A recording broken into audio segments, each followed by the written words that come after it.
গেল দেড় দশক ধরে শেখ হাসিনা ও ভারতের সম্পর্ক ছিল অনেকটাই ঘরের মেয়ের মতো ঘনিষ্ঠ। আর সেই ঘনিষ্ঠতার প্রতীক হিসেবে তিনি দিল্লিকে দিয়েছেন দুহাত ভরে। ইন্দিরা গান্ধী থেকে নরেন্দ্র মোদী, কংগ্রেস থেকে বিজেপি, সবার কাছেই শেখ হাসিনার আছে বিশেষ মর্যাদা। এমন কাউকে কি সহজে বিপদে ঠেলে দেয়া যায়? ভারত এটি করতে পারে না, করছেও না। শেখ হাসিনাকে ভারত কি সহজেই প্রত্যার্পণ করতে পারে? ইতিহাসের সমীকরণ কি বলে? প্রিয় দর্শক, আজকের পর্বে এই সব কিছুর হিসাব নিকাশ তুলে আনার চেষ্টা করব। আশা করি পুরো আয়োজনে আমাদের সাথেই থাকবেন।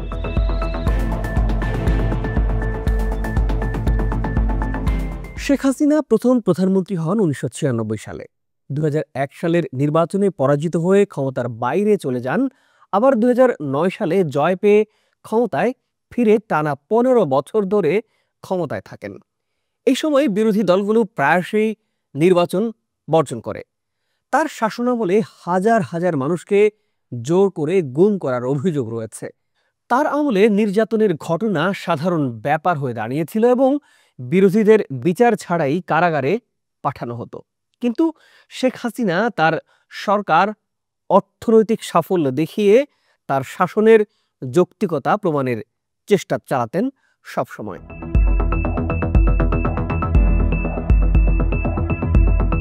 হাসিনার সাথে ভারতের সম্পর্ক ঐতিহাসিক এবং গভীর। 1975-এ শেখ মুজিবুর রহমানকে সপরিবারে নিহত হওয়ার পর ইউরোপ থেকে ভারতে আশ্রয় নেন শেখ হাসিনা। ইন্দিরা গান্ধী তাকে আশ্রয় দেন এবং শেখ হাসিনা নয়াদিল্লিতে বসবাস করে আকাশবাণীর বাংলা বিভাগে কাজ করতেন। বাংলাদেশে শেখ হাসিনার বড় বড় সংকটে ভারত সবসময় পাশে দাঁড়িয়েছে, একবার নয় বহুবার। আশ্রয় দিয়েছে, সহায়তা দিয়েছে, নিরাপত্তা দিয়েছে। নয়াদিল্লিতেও 80-র দশকের দিনগুলো থেকে শুরু করে 2024 সালের 5ই আগস্ট অজিত দোভালের অভ্যর্থনা, এই দীর্ঘ সম্পর্ক শুধু রাজনৈতিক নয়, এটি আবেগ, বিশ্বাস ও আনুগত্যের ইতিহাস। এমন নেত্রীকে ভারত কি সহজেই প্রত্যার্পণ করতে পারে? দিল্লি জানে তাকে ফেরত পাঠানো মানে কার্যত মৃত্যুর দিকে ঠেলে দেয়া। বাংলাদেশ ও ভারতের মধ্যে সম্পর্ক শুধু রাজনৈতিক নয়, সাংস্কৃতিক এবং অর্থনৈতিক। দেশ দুটির মধ্যে আছে 4000 কিলোমিটারের সীমান্ত। চীনের পর ভারত দ্বিতীয় বৃহত্তম বাণিজ্যিক সঙ্গী বাংলাদেশের। দুদেশের সম্পর্কের অবনতি সত্ত্বেও সাম্প্রতিক সময়গুলোতে বাণিজ্য কিন্তু কমেনি, বরং বেড়েছে। ভারত দীর্ঘদিন বলে আসছে তাদের সম্পর্ক বাংলাদেশের সঙ্গে কোনো দল বা নেতার সাথে নয়, কিন্তু বাস্তবে তাদের ঘনিষ্ঠতা ছিল আওয়ামী লীগের সাথে। মানবতাবিরোধী অপরাধে হাসিনার মৃত্যুদণ্ড এই সম্পর্ককে পরীক্ষার মধ্যে একেবারে ফেলে দিয়েছে। শেখ হাসিনাকে মৃত্যুদণ্ড দেওয়ার পর ঢাকার পররাষ্ট্র মন্ত্রণালয় নয়াদিল্লির বিরুদ্ধে সুর আরও চড়িয়েছে। মন্ত্রণালয় ভারতের সঙ্গে বিদ্যমান প্রত্যার্পণ চুক্তির কথা উল্লেখ করে বলেছে, হাসিনাকে বাংলাদেশে ফেরত পাঠানো নয়াদিল্লির জন্য একটি বাধ্যতামূলক দায়িত্ব।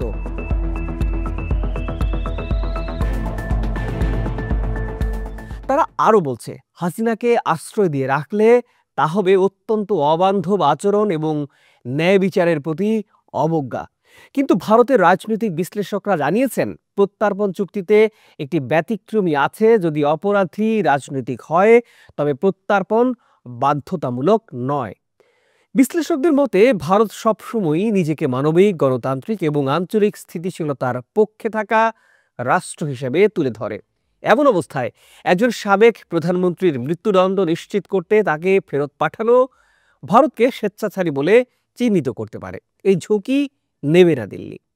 এখন হাসিনাকে ফেরত দেয়া মানে ভারত বিরোধী শক্তিকে বৈধতা দেয়া। জওহরলাল নেহরু বিশ্ববিদ্যালয়ের অধ্যাপক সঞ্জয় ভারদ্বাজ এমনটাই মনে করেছেন। তাই শুধু আইনি বিষয় নয়, রাজনৈতিক বাস্তবতাও দিল্লির হাতকে বেঁধে রেখেছে। সাবেক ভারতীয় হাইকমিশনার পিনাক রঞ্জন চক্রবর্তীর মতে এই পরিস্থিতি শিগগিরই বদলাবে না। তিনি বলেছেন, এই সরকারের আমলে সম্পূর্ণ উত্তেজনাপূর্ণ থাকবে, কারণ তারা বারবারই শেখ হাসিনাকে ফেরত চাইবে।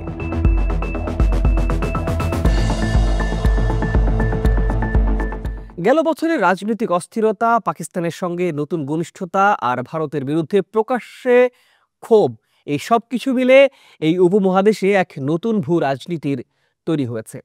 দিল্লি সেই সমীকরণে নিজের অবস্থান হারাতে চাচ্ছে না। তাই শেখ হাসিনার মৃত্যুদণ্ডের পর ভারতের পররাষ্ট্র মন্ত্রণালয়ের ভাষা ছিল নরম আর স্পষ্ট। আইনি জটিলতাকে সামনে রেখে চাপ এড়ানোই তাদের জন্য সবচেয়ে নিরাপদ পথ। এছাড়া ভারত জানে আওয়ামী লীগ পুরোপুরি নিশ্চিহ্ন হয়নি। দক্ষিণ এশিয়ায় পরিবার ভিত্তিক দল কখনোই পুরোপুরি মাঠ ছাড়ে না। এই কথা স্মরণ করিয়ে দিয়েছেন ওয়াশিংটন ভিত্তিক দক্ষিণ এশিয়া বিষয়ক বিশ্লেষক মাইকেল কুগেলম্যান। রাজনৈতিক বিশ্লেষকরা বলছেন, আজ আওয়ামী লীগ দুর্বল হলেও ভবিষ্যৎ অনিশ্চিত নয়। শেখ হাসিনাকে বাঁচিয়ে রাখা মানে ভারতের একটি সম্ভাবনা জীবিত রাখা, একটি সম্পর্ক অটুট রাখা। ভারত বুঝে গেছে বাংলাদেশের এক বৃহৎ অংশ এখন তাদের প্রতি ক্ষুব্ধ।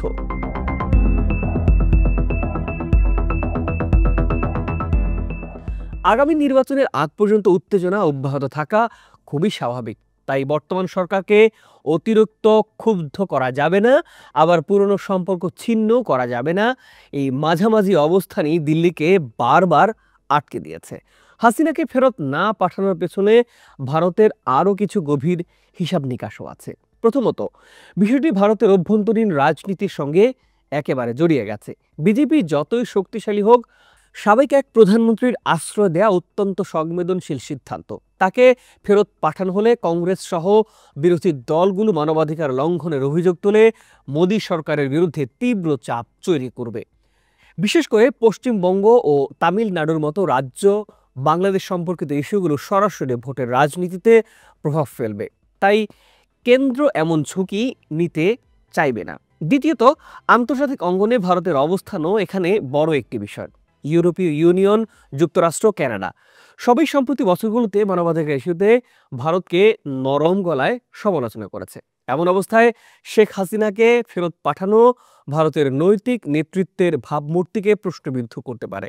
বরং ভারত চাইবে সংকটে থাকা একজন নেত্রীকে আশ্রয় দেওয়ার মাধ্যমে মানবিক শক্তি হিসেবে নিজেকে তুলে ধরতে, যদি সেটি তাদের কৌশলগত স্বার্থের সঙ্গে সংগতিপূর্ণ নয়। এর সঙ্গে যুক্ত আছে নিরাপত্তা বিবেচনা। বাংলাদেশে ভারত বিরোধী গোষ্ঠীগুলো আগের চেয়ে অনেক সক্রিয় এবং তাদের আরও উন্নত সীমান্ত পরিস্থিতি, আঞ্চলিক স্থিতিশীলতা, এমনকি চরমপন্থার ঝুঁকি বাড়াতে পারে।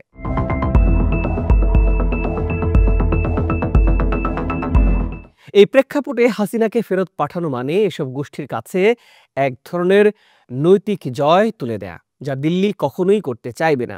আরেকটি বিষয় হলো বাংলাদেশের অভ্যন্তরীণ রাজনৈতিক অনিশ্চয়তা। দিল্লির নথিপত্রেই উল্লেখ আছে, শেখ হাসিনার অনুপস্থিতি বাংলাদেশের রাজনীতিকে আরও অনিশ্চিত করে তুলতে পারে। আর অনিশ্চয়তাই ভারতের কাছে সবচেয়ে অপ্রিয় শব্দ, কারণ এটি সরাসরি তাদের সীমান্ত, নিরাপত্তা এবং ভূ রাজনৈতিক অবস্থানের উপর প্রভাব ফেলতে পারে। সবশেষ আছে ভবিষ্যৎ দ্বিপাক্ষিক সম্পর্কের প্রশ্ন।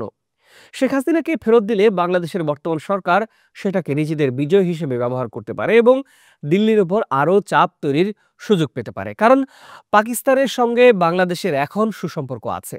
এমন পরিস্থিতিতে শেখ হাসিনাকে ফেরত পাঠানো ভারতের নৈতিক ইমেজকে ক্ষতিগ্রস্ত করবে, এটা নিঃসন্দেহে বলাই যায়। তাই হিসাব নিকাশ ঠান্ডা মাথায় করে দিল্লি দেখেছে, হাসিনাকে রাখা ক্ষতি হলেও ফেরত পাঠানো তার চেয়েও বড় ক্ষতিকর।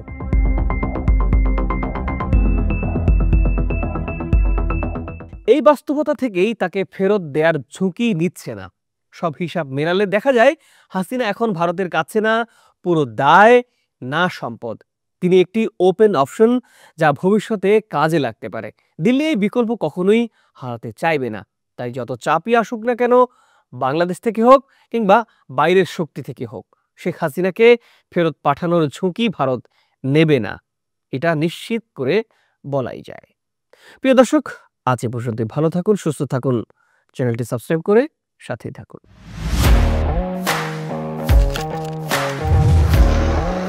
প্রফেশনাল স্টুডিও খুঁজছেন? ঢাকার প্রাইম লোকেশন নয়াপল্টনে দেশ সমাচার স্টুডিও আপনার কন্টেন্ট প্রোডাকশনের নির্ভরযোগ্য ঠিকানা। এখানে পাবেন 4K ক্যামেরায় মাল্টি অ্যাঙ্গেল রেকর্ডিং, আছে গ্রিন ও ব্ল্যাক স্ক্রিন সেটআপ, উন্নত মানের মাইক্রোফোন ও sound proof voice over booth. আপনার পছন্দ মতো স্টুডিও ডিজাইন করার সুযোগও থাকছে। Hazrat Shahjalal news content, talk show, interview বা পডকাস্ট যা কিছুই করেন এখানে পাবেন প্রফেশনাল সেটআপ আর ফুল এডিটিং সাপোর্ট। আপনার চাহিদা অনুযায়ী বুক করতে পারেন আজই। কল কিংবা হোয়াটসঅ্যাপ করুন এই নাম্বারে 01720210657। ভিজিট করুন আমাদের ওয়েবসাইট ও ফেসবুক পেজ।